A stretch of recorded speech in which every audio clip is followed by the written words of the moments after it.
So, welcome to Pro Trader Strategies Market Commentary for Wednesday, July 29th. My name's Eric Wilkinson, and yes, you very well may recognize me from mainstream media where I've talked about the economic data, the geopolitical environment, how that impacts the overall markets with my market analysis, and I do the same thing in these daily market commentaries. But I go a bit further and talk about option strategies that I find to implement into my portfolio based on the economic, geopolitical, and my market analysis. If it's a bullish assumption, we dig into that underlying and find out what the right option strategy is for that bullish assumption. It's not just going out there and picking a bull strategy and then implementing it around that assumption. We need to find out what is going on with that underlying before we can implement any type of option strategy.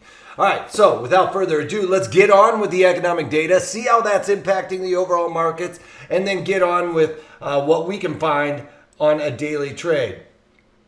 Anyway, across the pond, not really a whole lot to go on there besides mortgage approvals are up, which is a good thing. One thing we got going on here in the United States is preliminary wholesale inventories, a drawdown of 2%. That's good. That means that people are moving inventories. Pending home sales, higher than expected. We've been seeing these home numbers knock it out of the park. Well, it beat again today, up 16.6%, expected to be up 15.4%. A little bit off of what we saw last month with that massive move up 44%. So a little bit off of that, but still doing very well. Would not say that is a bad number at all. All right. Another thing we got going on, crude oil inventories. We've got the crude oil chart up right now. Crude oil inventories expected to be a build of 1 million barrels. We also saw the API number last night showing a drawdown of 6 million barrels. Well, the DOE number comes in and beats that by about 4 million barrels. It was negative 10.6 million barrels, the biggest drawdown since December of 2019, over a year and a half ago. So why isn't crude oil spiking right now? Well, that's because it's a bit of a conundrum here because we're seeing this massive drawdown in crude oil. That would lead us to believe there's huge demand going on elsewhere. Well, we were expected to see Cushing draw down then, or would expect to see Cushing draw down again. It was a build of 1.3 million barrels. The fourth week in a row that's been building. Gasoline distillates was supposed to be a drawdown of 2 million barrels, and that's with a build of 1 million barrels in crude oil. So gasoline was supposed to be a drawdown of 2 million barrels. It increased by 650,000 barrels. Distillates was also expected to be basically unchanged, maybe slightly negative. Distillates goes into the manufacturing process. That was a build of 500,000 barrels. So it's a bit of a head scratcher as we're seeing this massive build. It looks like we've talked about this before in the past where you see these drawdowns in the inventories, but all that is going through distillation, creating all of the byproducts that we get from crude oil, like polypropylene and stuff like that go the distillates that goes into the manufacturing process. The distillates are what goes into the manufacturing process. So we're seeing builds on the ancillary products in this massive drawdown on the headline numbers. So that's why we're not really seeing crude oil spike here, I think. And we're seeing it up about 20 cents. But that's because it's basically taking the crude oil and breaking it down and putting it into different buckets, and they're building there. So that's why the market, I think, is really kind of sloughing that off right now. So crude oil, right where we would expect, I guess. Bonds are unchanged for the most part. We do have something I forgot to mention with the data. We have the second day of the two-day meeting for the Fed. They're not expected to do anything. It's really going to be what they talk about afterwards that's going to be the main driver there. All right, gold futures up about 7 points again today. It looks like that 2,000 mark is almost a sure thing. And if we look at peel this back down, we can see some of the older Fibonacci's, the 423 extension, 21 97.9. I'd just say that's 2,200. That's probably something a lot of people are going to be looking at. So 2,200 is where we are looking for gold if it starts really popping here. I don't think that that's out of the realm of possibility, especially if they get this next stimulus check moving. All right, CBOE VIX. We are basically slightly lower despite the fact that we're seeing weakness across the board in equities. Although we are on the highs right now, we can see that the Dow Jones Industrial Average up 60 points on the day. Went down and tested that 200-day moving average and popped up and away from it. We are right between the points of control for the time and the volume, and I talked about this yesterday. I think we're going to build in that little volume, low volume area where we haven't seen a whole lot of time or volume spent, and kind of build that out into a big bell curve there.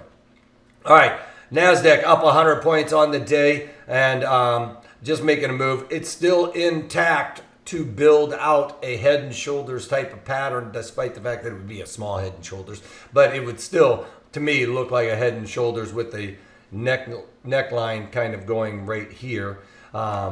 So you can see we got one shoulder here, the head right there, and building on another shoulder, which would be very a bearish pattern setup.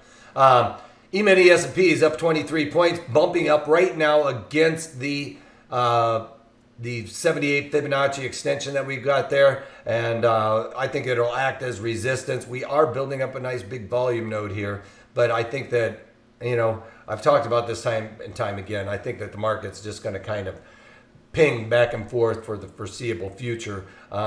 We did get some earnings out. Boeing's doing very well. Remember, we talked about Boeing. They're doing very well based on forward guidance. So they and Starbucks came out with some good forward guidance. You know, I talked about this. Hey, if you talk about forward guidance, that's really what the levers and pulleys are going to be looking for in your statement. They're not going to really care about what just happened because they know that you did not make any money.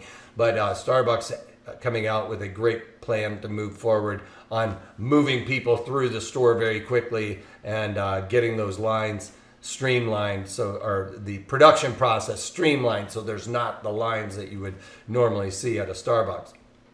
Here's the breakdown of the mini S&Ps. Overnight inventory pretty flat. You know, it did get pretty bearish, but today, coming into the day session, that crude oil inventory number, I think it was a catalyst to get this moving. Also, people shoring up some positions probably ahead of the FOMC minutes release. Now, let's talk about some stocks, all right? Enough of the boring stuff. Kodak, oh my God. Kodak traded up to $60 today. It's been halted several times because of volatility. Yesterday, I was talking about this stock, and I'm so disappointed. I was like literally angst yesterday on buying this stock and trying to free up some capital. I was looking at freeing up capital or where I could park this Kodak trade, whether I was going to put it in my IRA or in my regular account. I didn't do anything in it, and I'm kicking myself today. I'm actually really surprised that we've dropped all the way down to 28. When I started this video, it was literally clicking off on the 60 handle, or when I was getting ready for it. So let's take a look at this on the 15-minute chart. You can see basically the halting and everything else caused, when it reopened, it popped down lower, but just a massive spike today, and people buying into Kodak. Remember, they basically got are going to start manufacturing generic drug ingredients here in the United States, and they have a contract with the U.S. government, and it's like a $700 billion contract. So bringing back to life, like just 2 days ago was trading in the $2 handle, and now we're in the $20 handle, and even traded up to 60. So just crushing it with Kodak and bringing manufacturing of drugs back to the United States. All right, so that's about it. I haven't done anything in my portfolio. Just keeping an eye on it. I had to get this video out to you a little bit earlier than normal, so I still am looking for different opportunities, but I have a couple of things I have to get done real quick this morning, like take my car in to get serviced. I got a recall, so I got to take that in early. So keep your eye on Twitter, as if I find anything, I will keep you guys posted on what I'm doing. Also, for earnings, what do we got going on for earnings? We got PayPal after the close, and before the open, we've got Yum Brands and Ford. I already own Ford. I'm not doing anything with that, but I might look at Apache and PayPal or something like that for an earnings trade, but I don't know. They're not looking too sexy right now. All right, that's all I got for you guys. Keep your eyes out on Twitter. Like I said, if I find anything, I will post it there. All right? So, other than if you can't keep that, take it easy.